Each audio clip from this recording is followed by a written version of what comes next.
Assalamualaikum warahmatullahi wabarakatuh. Di sini kami dari kelompok 3 akan menjelaskan keperawatan medikal bedah tentang tipoid.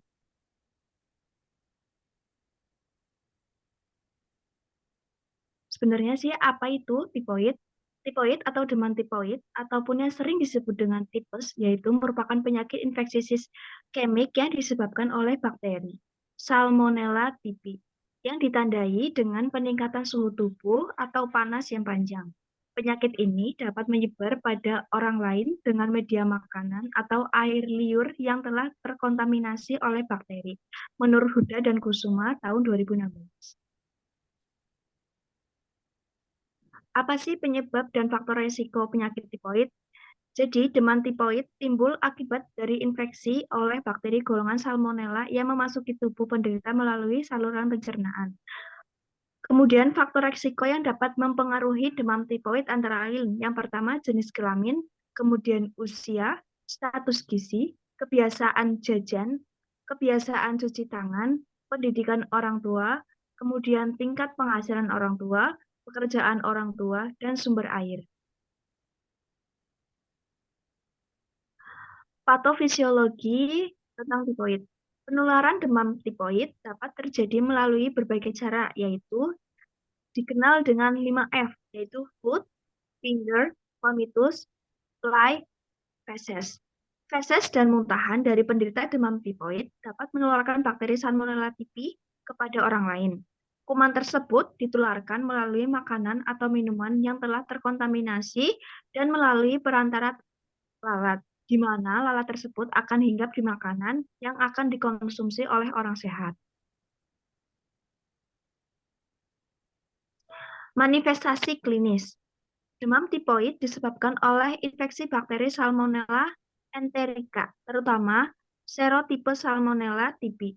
Manifestasi klinis demam tipoid pada anak tidak khas dan sangat bervariasi, tetapi biasanya didapatkan trias tifoid, yaitu demam lebih dari 5 hari, gangguan pada saluran cerna dan dapat disertai atau tanpa adanya gangguan kesadaran, serta brakikardia relatif. Umumnya, perjalanan penyakit ini berlangsung dalam jangka waktu pendek dan jarang menetap lebih dari 2 minggu. Kemudian akan dibacakan oleh Mbak Dila.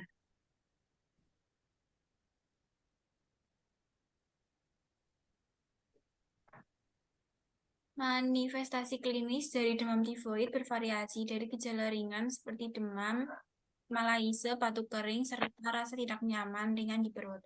Faktor tersebut antara lain durasi penyakit sebelum dimulainya terapi yang tepat, pemilihan antimikroba, usia, paparan atau riwayat vaksinasi, virulensi strain bakteri, jumlah inokulum tertelan, faktor host misalnya jenis HLA, AIDS, atau imunosupresi lainnya. Dan apakah individu mengkonsumsi obat lain seperti H2 blocker atau antasida untuk mengurangi asam lambung.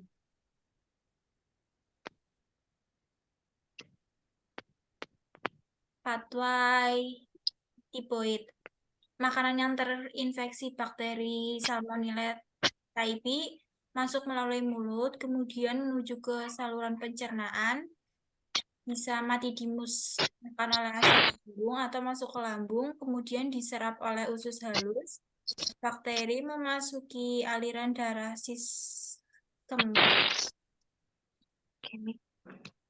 siskemik, limpa, splenomegali, kemudian lambung tertekan, mual, anoreksia, perubahan nutrisi.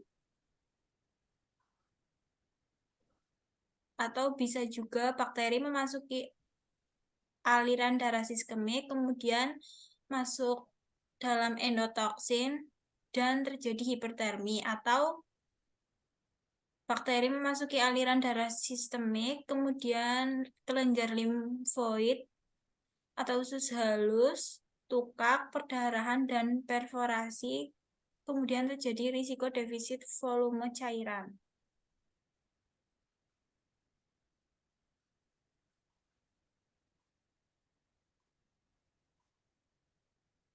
Kemudian tata laksana. A. Non-farmakologi. Yang pertama ada bed rest, yang kedua diet, diberikan bubur saring, kemudian bubur kasar, dan akhirnya nasi sesuai dengan tingkat kesembuhan pasien. Diet berupa makanan rendah serat. B. Farmakologi. 1. Chloramphenicol, dosis 50 mg per kilogram berat badan per hari terbagi dalam 3-4 kali pemberian oral atau IV selama 14 hari. Yang kedua, bila ada kontraindikasi chloramphenicol, diberikan ampicillin dengan dosis 200 mg per kilogram berat badan per hari, terbagi dalam 3-4 kali pemberian.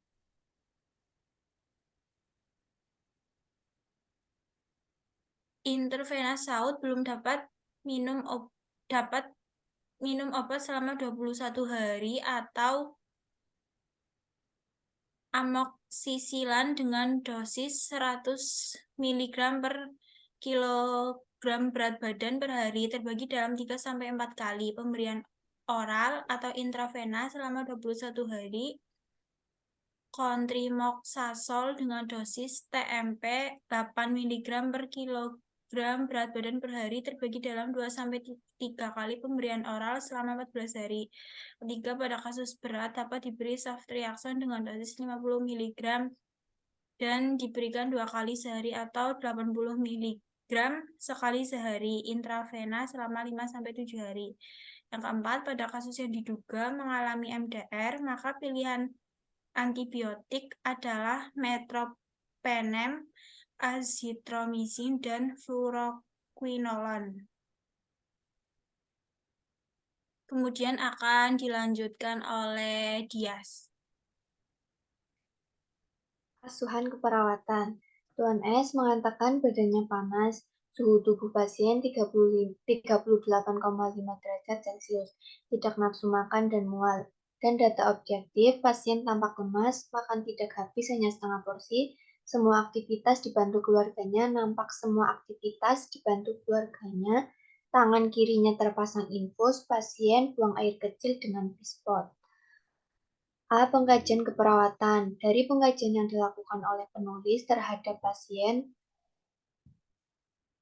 tanggal 8 Mei 2012 diperoleh data sebagai berikut. Secara umum, data fokus yang ditemukan dalam kasus nyata tidak jauh berbeda dengan data fokus dalam teori. B. Diagnosa keperawatan. 1. Hipertermia dikaitkan dengan peningkatan pengaturan suhu tubuh. 2. Ketidakseimbangan gizi kurang dari kebutuhan. 3. Intoleransi aktivitas berhubungan dengan kelemahan fisik. Intervensi. Perencanaan ini merupakan langkah ketiga dalam membuat suatu proses keperawatan.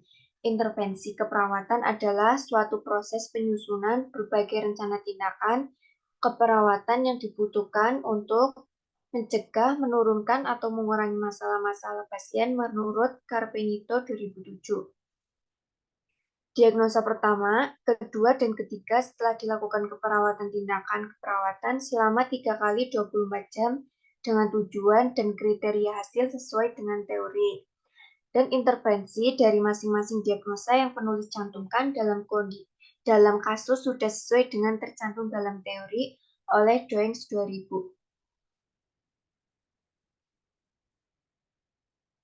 D. Implementasi keperawatan. 1. Tindakan keperawatan yang telah penulis lakukan sesuai dengan rencana keperawatan yang telah ditetapkan sebelumnya, yaitu mengkaji tanda-tanda vital, menganjurkan pakai pakaian yang tipis dan menyerap keringat. Seharusnya untuk mengatasi hipertermi ini, penulis melakukan kompres hangat pada aksila dan lipatan paha sesuai dengan teori, tetapi penulis tidak melakukannya karena kurangnya ketelitian penulis. 2. Tindakan keperawatan yang telah dilakukan penulis sesuai dengan rencana keperawatan yang penulis tetapkan sebelumnya, yaitu mengkaji pola makan pasien, menganjurkan pasien makan sedikit tapi sering, menyajikan makanan selagi hangat.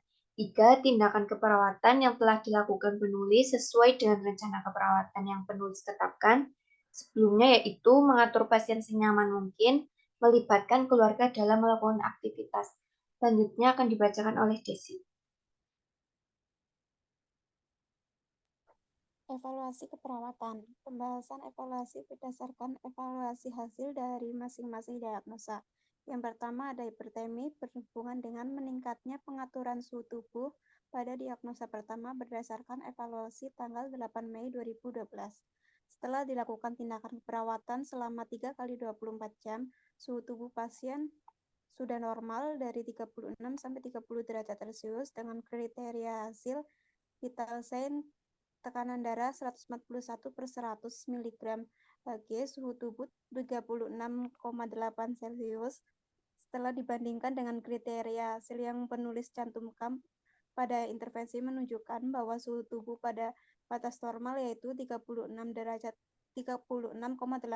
Celcius, maka penulis menyimpulkan analisa masalah teratasi. Dan rencana yang penulis susun selanjutnya adalah mempertahankan intervensi yang telah ada, seperti mengkaji tanda-tanda vital pasien dan berkolaborasi dengan dokter dalam pemberian terapi obat sesuai dosis.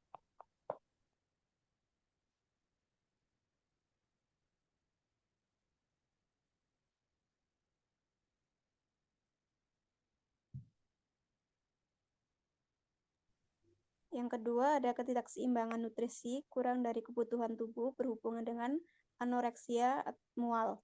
Pada diagnosa ketiga berdasarkan evaluasi pada tanggal 9 Mei 2012, setelah dilakukan asuhan keperawatan selama 3 kali 24 jam, hasil evaluasi pada diagnosa keperawatan ini adalah pasien sudah mau makan habis setengah porsi yang disediakan di rumah sakit. Data yang didapatkan dibandingkan dengan kriteria hasil yang ditetapkan bahwa masalah sudah tercapai, yaitu makan sudah habis setengah porsi yang disediakan di rumah sakit. Maka rencana tindakan keperawatan yang ditetapkan teratasi dan rencana yang perlu dilanjutkan adalah kolaborasi dengan ahli gizi. Yang ketiga ada intoleransi aktivitas berhubungan dengan kelemahan fisik. Pada diagnosa ketiga, berdasarkan evaluasi pada tanggal 10 Mei 2012 setelah dilakukan asuhan keperawatan selama 3 kali 24 jam, hasil evaluasi pada diagnosa keperawatan ini adalah pasien belum mampu beraktivitas sendiri.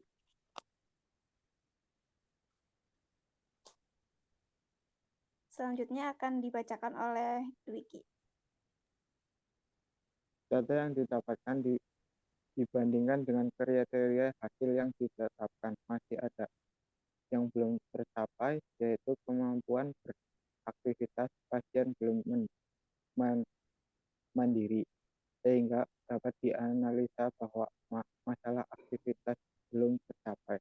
Maka rencana tindakan keperawatan yang ditetapkan masih perlu ditindaklanjutkan oleh penulis dengan mendelegasikannya dengan perawat ruang sofa bahwa agar masalah yang ada pada pasien dapat teratasi sepenuhnya dan rencana yang perlu dilakukan adalah membantu aktivitas secara bertahap, dekatkan barang-barang yang dibutuhkan dan mengkolaborasi dengan dokter dalam pemberian obat sesuai dengan terapi.